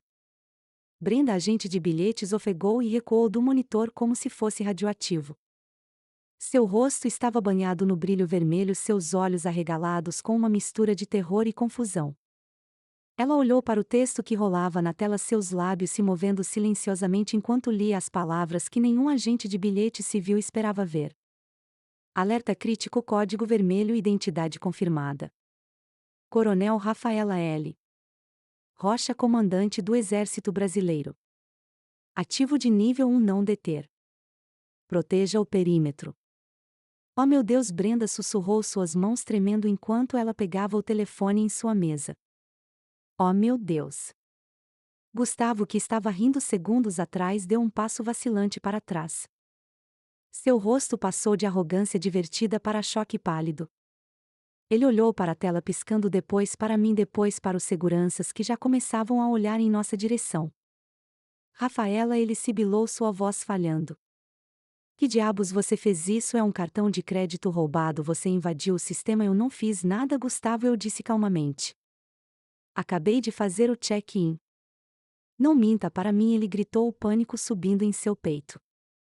Ele olhou para a multidão que o observava apavorado com a possibilidade de sua reputação ser manchada pela incompetência de sua irmã. Ele levantou as mãos em um gesto de rendição, distanciando-se de mim. Não sei o que ela fez. Ela é mentalmente instável. Não estou com ela. Isso é uma fraude. Minha mãe agarrou o braço do meu pai, seus nós dos dedos brancos. Rafaela, por favor, ela implorou, sua voz tremendo. Apenas peça desculpas. Diga a eles que é um engano antes que aprendam. Mas ninguém estava ouvindo-os. Porque o chão começou a tremer. Do outro lado do terminal, perto das portas de segurança do TSA PreCheck, uma comoção irrompeu. Parecia um trovão rolando dentro de casa. As pessoas gritavam e se afastavam. Abram caminho, movam-se, movam-se. Um esquadrão de 6 policiais militares flanqueado por 4 operadores táticos em equipamento de combate completo, coletes balísticos, capacetes e carabinas M4 penduradas no peito, irrompeu pela multidão. Eles se moviam com a precisão sincronizada e aterrorizante de uma matilha de lobos. Eles não estavam andando. Eles estavam correndo em formação. Abaixem-se, alguém na multidão gritou. É uma batida. Gustavo guinchou e se encolheu atrás de seu carrinho de bagagem, usando suas malas Louis Vuitton como barricada. É ela, ele apontou um dedo trêmulo para mim. Ela é a que está com o cartão falso. Prendam-na. Não tenho nada a ver com isso. Os soldados o ignoraram completamente. Nem olharam para ele. Eles correram direto para o balcão de check-in. A multidão se abriu como o mar vermelho.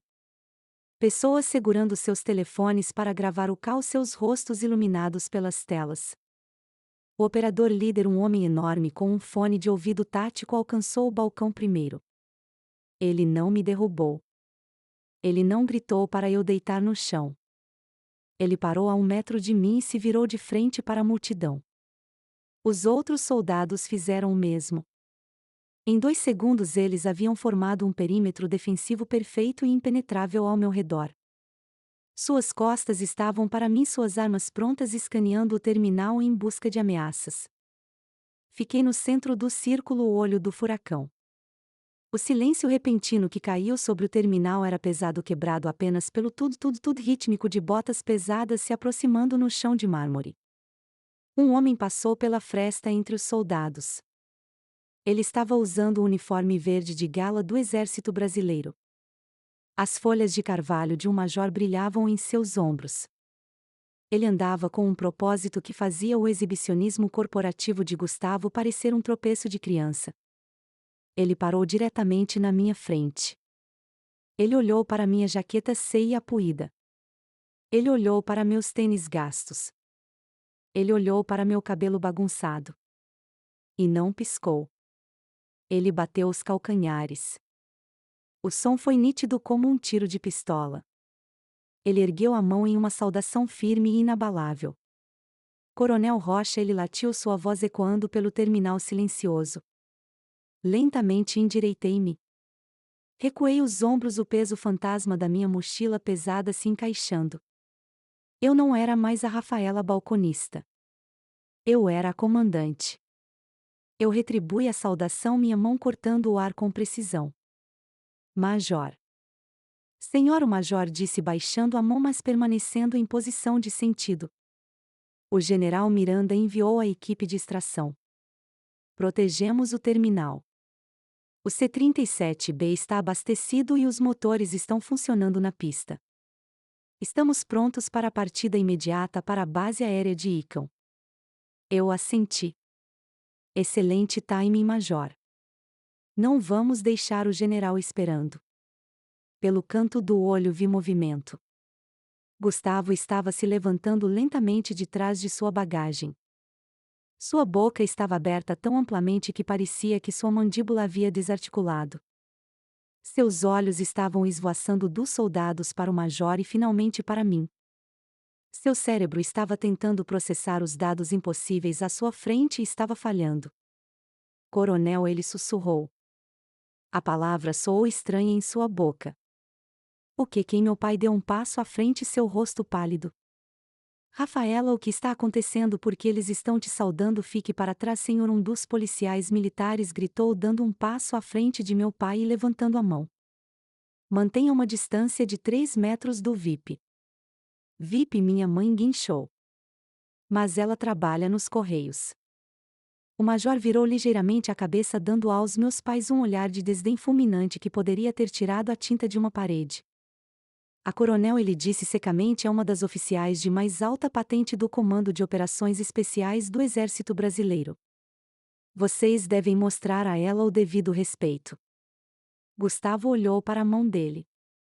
Ele ainda segurava a passagem de papel térmico para o assento 42 e a passagem econômica perto do banheiro. A mão dele amoleceu. A passagem flutuou, caindo como uma folha morta e pousando suavemente no chão sujo do aeroporto. Ao nosso redor, a multidão passou de aterrorizada para hipnotizada. Centenas de smartphones estavam erguidos. Flashes dispararam. Eu podia ouvir os sussurros começando a se espalhar pelos espectadores como uma onda. Aquilo é um espião, cara, isso é insano. Olhe para os soldados. Quem é ela? Olhei para Gustavo uma última vez. Ele parecia pequeno, tão incrivelmente pequeno. Ele estava usando um terno de R$ 3.000, mas naquele momento ele parecia uma criança usando as roupas do pai. Major, eu disse virando as costas para minha família. Pegue minha bolsa. Sim, senhora, o major sinalizou. Um dos operadores táticos, um homem que parecia poder levantar um caminhão, deu um passo à frente e gentilmente pegou minha bolsa de viagem surrada como se fosse a bola de futebol nuclear. Por aqui, coronel, o major disse gesticulando para uma porta lateral segura que havia sido aberta por agentes do TSA. Comecei a andar. Os soldados se moveram comigo, um flanco de aço e Kevlar. Rafaela, Gustavo gritou atrás de mim. Era um som quebrado e patético. Você não pode fazer isso. Eu sou seu irmão, Rafaela. Eu não parei. Eu não vacilei. Eu caminhei pelo corredor de soldados, deixando para trás o barulho, o julgamento e a passagem de classe econômica no chão. Pela primeira vez em 19 anos eu não os estava seguindo. Eu estava liderando e eles não podiam seguir para onde eu estava indo. O silêncio que havia caído sobre o terminal não durou muito. Ele foi quebrado pelo barulho frenético e desesperado de sapatos de couro italiano contra o azulejo do aeroporto. Gustavo não conseguia processar os dados visuais à sua frente. Seu cérebro, programado para algoritmos e mercados de ações previsíveis, havia encontrado um erro fatal. Ele olhou para os soldados formando uma parede de aço ao meu redor e seu ego simplesmente se recusou a aceitar a realidade. Ele não via uma coronel. Ele via sua irmãzinha brincando de pegadinha. Isso é ridículo. Gustavo gritou, seu rosto ficando de um tom feio e profundo de ameixa. Rafaela, pare com essa farsa agora mesmo. Você está fazendo uma cena. Ele avançou. Foi um reflexo, um instinto nascido de 40 anos de direito. Ele estendeu a mão para me agarrar pelo braço assim como costumava fazer quando éramos crianças e ele queria me arrastar para fora do quarto. Ele nunca fez contato. Antes que seus dedos pudessem sequer roçar o tecido da minha jaqueta, CIA, o operador tático mais próximo se moveu. Foi um borrão de movimento eficiente e violento. O soldado entrou no espaço de Gustavo e executou um golpe perfeito com a mão aberta no peito. Um empurrão poderoso que carregava a força de um ariete. Tum! O som do ar saindo dos pulmões de Gustavo foi audível. Ele voou para trás, seus pés se emaranhando nas próprias pernas. Ele bateu forte na lateral do carrinho de bagagem, derrubando uma pilha das malas Louis Vuitton. Recue! O soldado rugiu, sua voz como um trovão. Ele não sacou sua arma, mas sua mão pairava perigosamente perto da pistola em seu quadril. Mantenha uma distância de 3 metros do oficial superior. Este é seu primeiro e último aviso. Gustavo se esforçou para recuperar o equilíbrio, apertando o peito, ofegando. Você me empurrou. Isso é agressão. Eu vou processar você. Eu vou processar todo o maldito exército. Senhor. O major deu um passo à frente, sua voz calma, mas com um calafrio aterrorizante. Você acabou de tentar tocar um ativo militar de alto escalão durante uma implantação de código vermelho. Se você der mais um passo, não estará processando ninguém. Você será detido sob a lei antiterrorismo por interferir em uma operação federal. Fui claro. Gustavo congelou. As palavras lei antiterrorismo e detido cortaram sua raiva como água gelada. Ele olhou para o major, depois para os soldados e finalmente olhou para mim. Realmente olhou para mim. Meu pai saiu de trás do carrinho de bagagem. Ele estava tremendo. Tirou o chapéu, os dedos trabalhando nervosamente na aba. Ele apertou os olhos para os soldados, depois para a forma como o major estava em posição de sentido ao meu lado. Coronel, papai sussurrou as palavras soando estranhas em sua língua. Rafaela, ele disse. Coronel, você é coronel? Olhei para meu pai. Vi a confusão em seus olhos, a repentina reescrita de 19 anos de história. Ele estava tentando conciliar a imagem da filha que ele pensava que carimbava envelopes com a mulher parada dentro de um perímetro de operadores de forças especiais. Não ofereci uma explicação. Não ofereci um pedido de desculpas. Eu simplesmente o encarei e dei um único e lento aceno. Sim, eu disse. Minha mãe soltou um soluço, cobrindo a boca com a mão. Mas por quê? Porque você não nos contou. Pensamos que você era. Pensamos que você precisava de ajuda. Estávamos apenas tentando ajudá-la.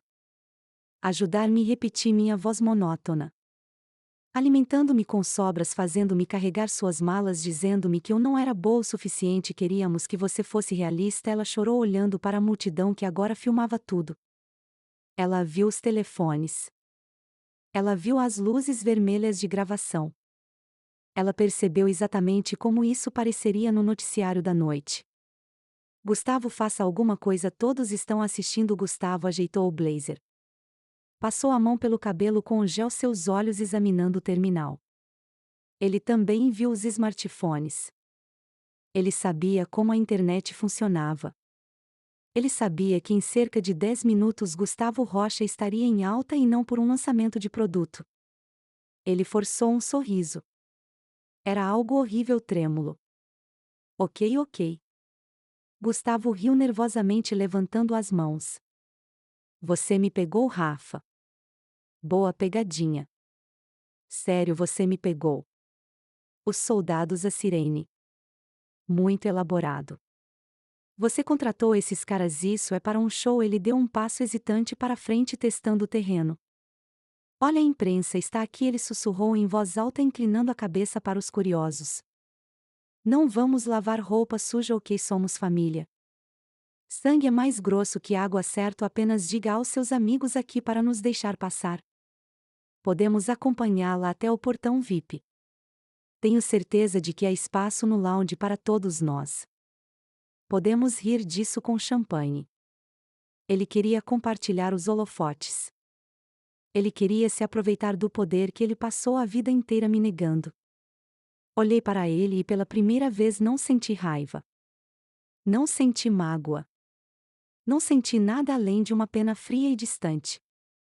Ele parecia tão pequeno, tão desesperado. Gustavo, eu disse, minha voz ecoando claramente sobre a multidão em silêncio. Você sabe o que Abraham Lincoln disse uma vez? Ele piscou confuso com a mudança de assunto. O que quem se importa com Lincoln? Agora temos um voo para pegar. Ele disse: quase todos os homens podem suportar a adversidade. Mas se você quer testar o caráter de um homem, dê-lhe poder. Fiz uma pausa, deixando as palavras pairarem no ar. Você tem poder, Gustavo.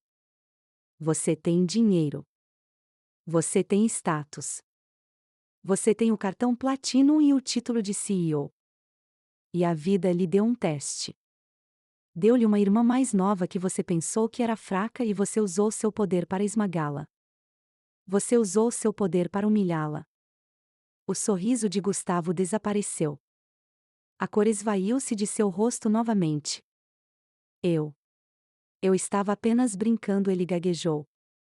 É apenas uma brincadeira de irmãos, Rafaela. Você é muito sensível. E agora continuei ignorando sua desculpa. Os papéis se inverteram. Agora eu tenho o poder. Gesticulei para os soldados, para as telas vermelhas, piscando para o major esperando minha ordem. Então me diga, Gustavo, como é ser o único do lado de fora? Gustavo olhou ao redor. A multidão não estava mais rindo com ele. Eles estavam sussurrando. Eles estavam julgando. Ele era o palhaço no centro do picadeiro e a maquiagem estava escorrendo. Rafa, por favor, ele implorou, sua voz se transformando em um choramingo. Não nos deixe aqui. Não assim. Apenas me deixe ir com você. Posso fazer um upgrade na minha passagem. Posso comprar um assento no seu jato. Quanto custa? Eu escrevo um cheque agora mesmo. Eu balancei a cabeça lentamente. Um pequeno sorriso seco tocou meus lábios. Você estava certo antes, Gustavo. Você estava absolutamente certo. Seus olhos se iluminaram com um lampejo de esperança. Eu estava certo sobre o que você disse, que eu não me encaixava na primeira classe, eu disse. E você estava certo. Eu não me encaixo.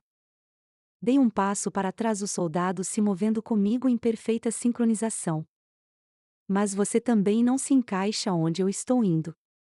Veja bem, dinheiro pode comprar um assento reclinável na United, Gustavo, mas não pode comprar uma autorização de segurança ultra secreta e certamente não pode comprar o caráter necessário para sentar na minha aeronave. Apontei para o chão onde o bilhete amassado de papel térmico jazia perto do sapato dele. Você fica com esse assento, Gustavo. Assento 42 e o assento do meio ao lado do banheiro. Eu o encarei, desferindo o golpe final. Acho que você achará que o cheiro lhe convém. Major, eu comandei, virando as costas para ele. Vamos. Sim, senhora. Os soldados giraram. Eu caminhei para a frente com a cabeça erguida, meus passos acompanhando o ritmo dos operadores ao meu redor. Rafaela, Gustavo gritou atrás de mim. Era um som quebrado e patético. Você não pode fazer isso, eu sou seu irmão, Rafaela. Eu não olhei para trás. Não vacilei. Eu caminhei pelas portas duplas seguras que os agentes do TSA mantinham abertas para mim. Passei pelos curiosos atonitos que baixaram seus telefones em reverência enquanto eu passava. Afastei-me da toxicidade do abuso e da pequenez da vida que havia deixado para trás. Atrás de mim as pesadas portas de segurança se fecharam com um estrondo final e ressonante, cortando o som da voz do meu irmão para sempre. A pesada porta pressurizada do Gulfstream C-37B se fechou com um baque satisfatório, cortando instantaneamente o caos do Aeroporto Internacional de Guarulhos. As sirenes estridentes, as câmeras piscando e os gritos desesperados do meu irmão. Tudo desapareceu, substituído pelo silêncio respeitoso e abafado do luxo militar. Bem-vinda a bordo, coronel. O comissário de bordo, um jovem sargento com um uniforme impecável, disse. Ele pegou minha mochila surrada como se fosse feita de seda. Temos um tempo de voo de 5 horas e 20 minutos para a base aérea de Icon. Posso lhe trazer algo antes de taxiar? Olhei ao redor da cabine. Não era apenas um avião. Era um santuário. Os assentos não eram assentos. Eram poltronas de couro creme superdimensionadas que giravam e reclinavam totalmente. As paredes eram revestidas de mogno polido. Não havia briga por espaço no bagageiro. Não havia bebê chorando na fila 34. Havia apenas espaço. Espaço vazio glorioso. Uma bebida, eu disse, minha voz soando mais alta do que eu esperava na cabine silenciosa. Uísque. Puro. Blanton, se tiver. Excelente escolha, senhora. Afundei na poltrona de couro perto da janela. Ele aceitou meu corpo cansado como um abraço caloroso. Estiquei as pernas completamente e meus pés não tocaram o assento à minha frente. Fechei os olhos por um momento, deixando a vibração dos motores roncar pelo chão. Era um zumbido de poder, um som de capacidade e força. Minutos depois, o sargento voltou com um copo de cristal. O líquido âmbar girava em torno de um único cubo de gelo perfeitamente esférico. Decolagem em 2, coronel. Enquanto o jato rugia pela pista e subia sem esforço no céu, inclinando-se sobre o Oceano Pacífico, eu finalmente exalei. Observei a vasta grade de Los Angeles encolher abaixo de mim até que os carros na I-405 parecessem bactérias em movimento lento. Em algum lugar lá embaixo, naquela confusão, estava um Cadillac Escalade preto carregando uma família muito infeliz. Dei um gole no uísque. Era suave, com notas de caramelo e carvalho queimando agradavelmente no meu peito. Enfiei a mão no bolso e tirei meu telefone pessoal. Eu o havia desligado durante o confronto no portão. Agora, a 12.000 metros de altura, conectado ao Wi-Fi seguro do jato, eu apertei o botão liga-desliga. O aparelho quase vibrou para fora da minha mão. As notificações não apenas apareceram. Elas caíram pela tela como uma cachoeira. Minhas mensagens de texto, e-mails e aplicativos de mídia social estavam explodindo. Abri o Twitter primeiro. Nem precisei pesquisar. Estava lá mesmo na página inicial, em alta, no número 1 no Brasil. Aeroporto. Karen Gilwa. Coronel Rocha. Gustavo Rocha exposto. Um vídeo claramente filmado por um espectador já tinha 4 milhões de visualizações. Mostrava toda a interação. Gustavo balançando a passagem, seu rosto arrogante, minha recusa calma, as sirenes vermelhas e finalmente os soldados formando aquela parede de aço ao meu redor. Os comentários foram brutais. Você viu a cara dele quando a PM chegou, impagável. Imagine tentar exibir um cartão platino para uma comandante de operações especiais. Que palhaço. Aquela saudação, no entanto. Arrepiante. Respeito a Coronel Rocha. Cancele esse cara. Quem trata a irmã assim? Mudei para o aplicativo de finanças. A empresa de Gustavo Roach era negociada publicamente. O gráfico da ação estava sangrando em vermelho. Havia despencado 12% na última hora. O feed de notícias já trazia manchetes.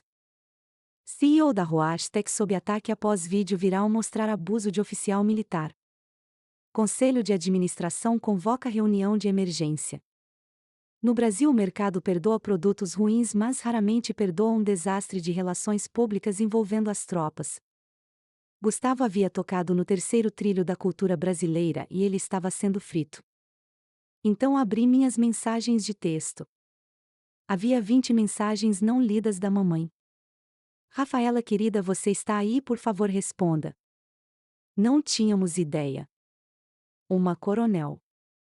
Porque você não nos contou? Seu pai está em choque. Estamos tão orgulhosos de você.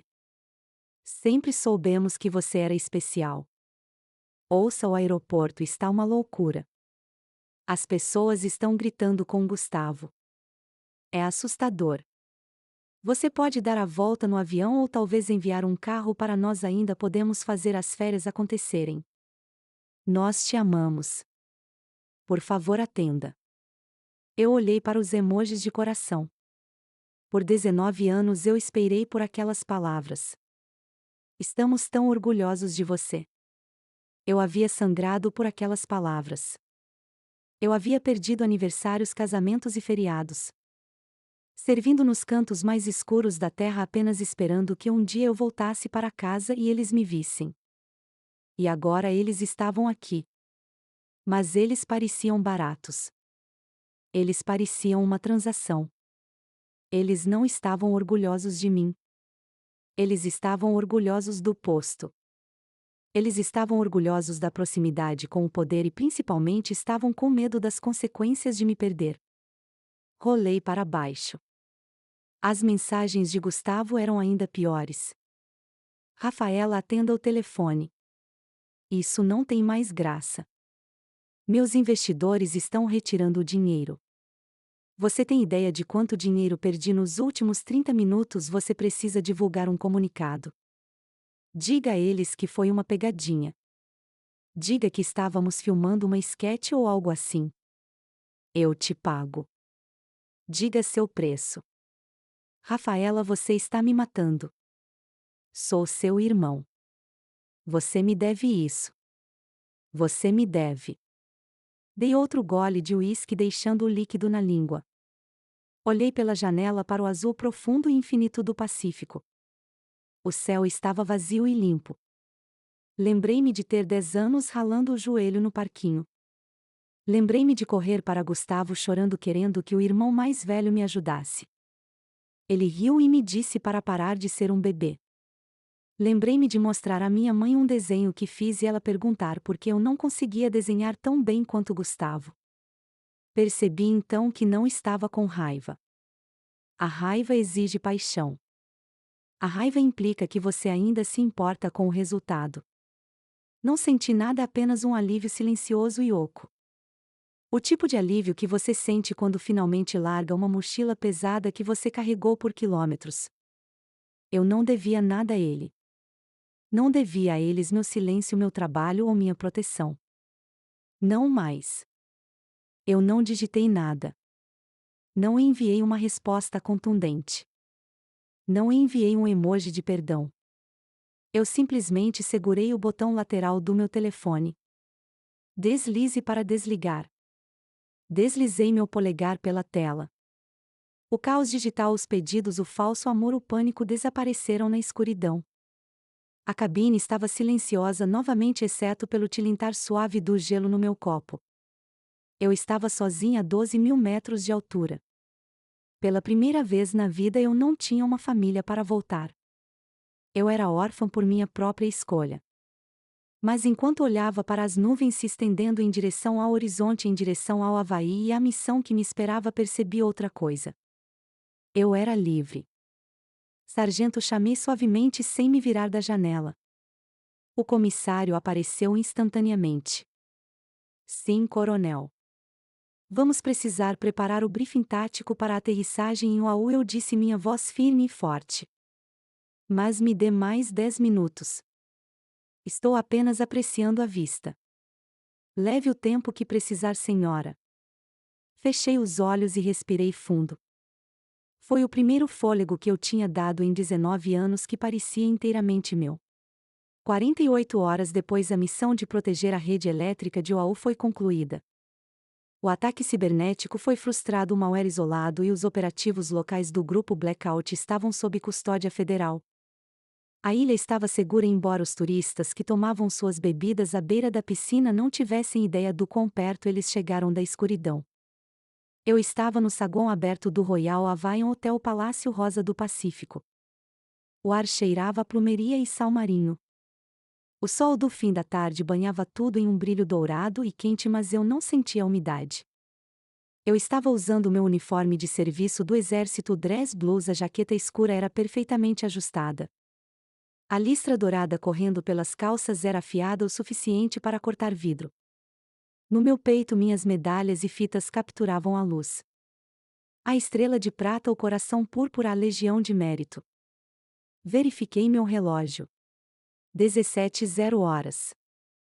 Do outro lado do saguão, sentado em um sofá de veludo macio, estava a família Rocha. Eles pareciam refugiados de uma vida diferente. Minha mãe usava um vestido floral que parecia muito brilhante para sua expressão sombria. Meu pai estava olhando para o chão, torcendo as mãos. E então havia Gustavo. Ele não parecia mais o mestre do universo. Ele estava usando uma camisa de linho amarrotada para fora da calça. Ele não fazia a barba há 2 dias, deixando uma mancha de barba grisalha no queixo. Seus olhos estavam injetados, observando o saguão como se esperasse um franco atirador nas palmeiras. Quando ele me viu se aproximando, ele se levantou tão rápido que derrubou uma xícara de café na mesa. Rafaela, ele respirou, dando um passo à frente. Ele olhou para meu uniforme e por um segundo o velho e arrogante desdém tentou surgir, mas morreu instantaneamente, substituído por puro desespero. Obrigada por vir. Eu não pensei que você viria. Tenho um voo de volta para Brasília em 3 horas, eu disse, mantendo distância. Eu queria me despedir da mamãe e do papai adequadamente. Certo, certo, Gustavo disse nervosamente, limpando as palmas das mãos suadas na calça.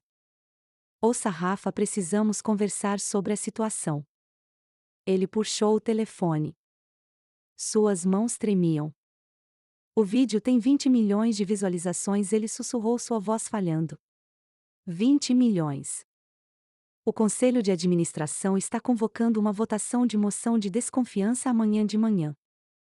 Eles vão me derrubar, Rafaela. Eles vão pegar minha empresa. Minhas opções de ações não valem nada. Eu vou perder a casa em Palo Alto. Eu vou perder tudo. Eu o observei desmoronar.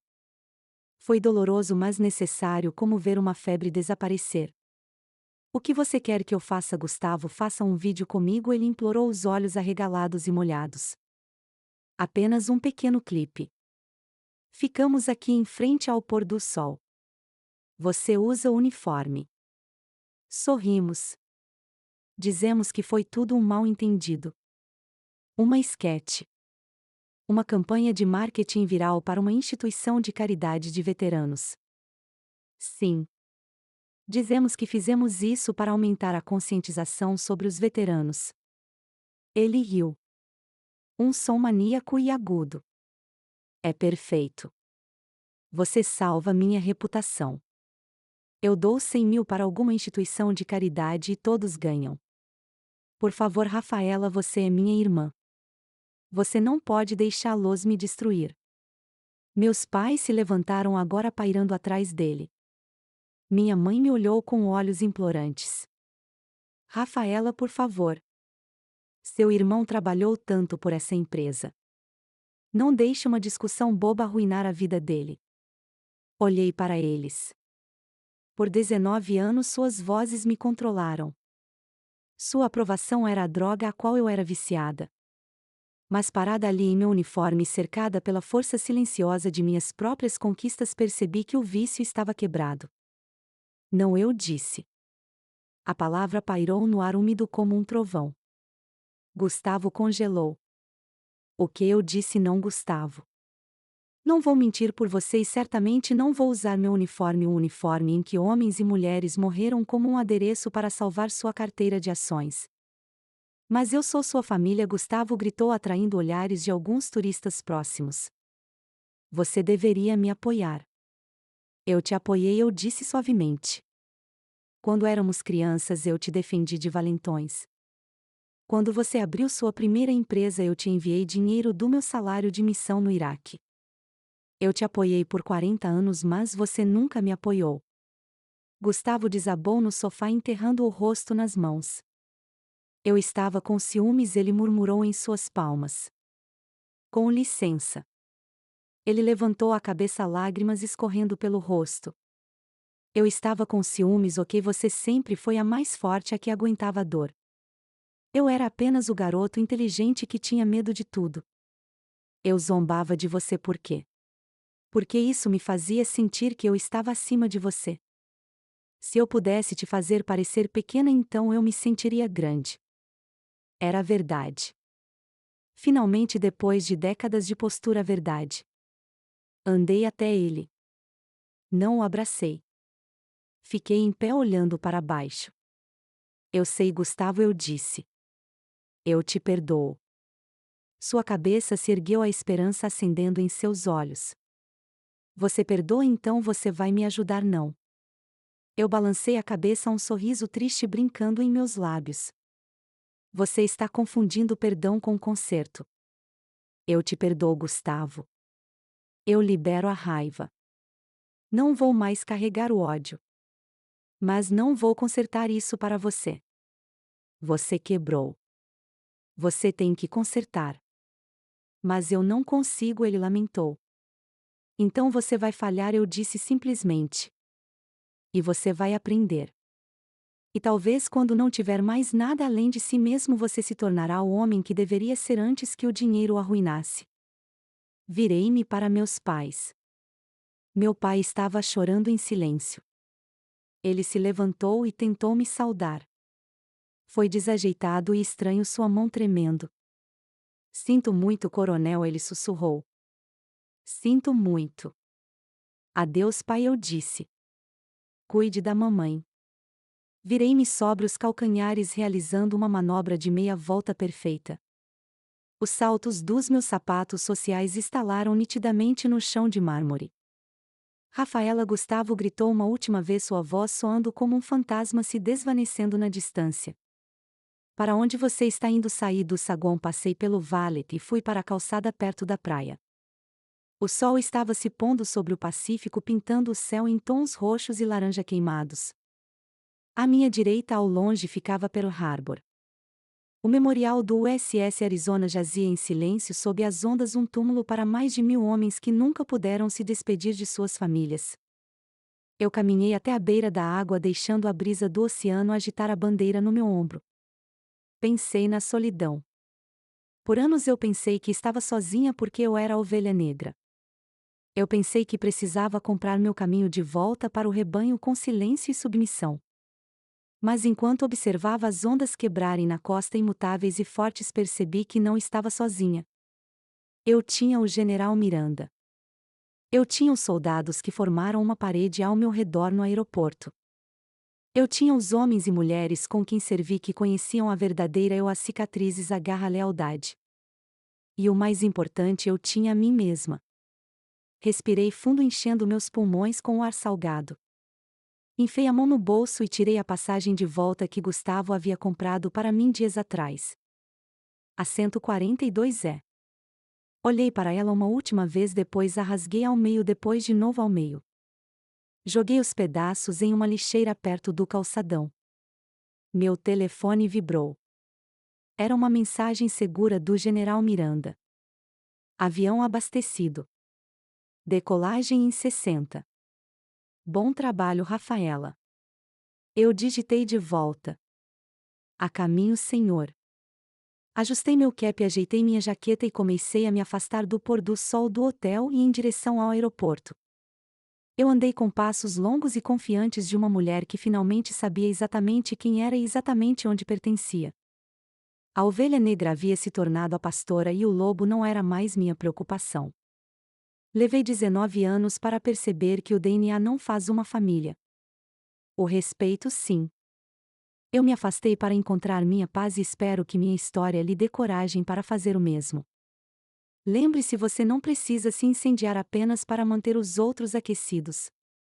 Se você sentiu aquele momento de vitória no aeroporto comigo, por favor, clique no botão de inscrição e ative as notificações para nunca perder uma história de justiça. Compartilhe este vídeo com alguém que precisa ouvi-lo e me diga nos comentários: você já teve que cortar laços para se salvar? Estarei lendo suas histórias. Mantenha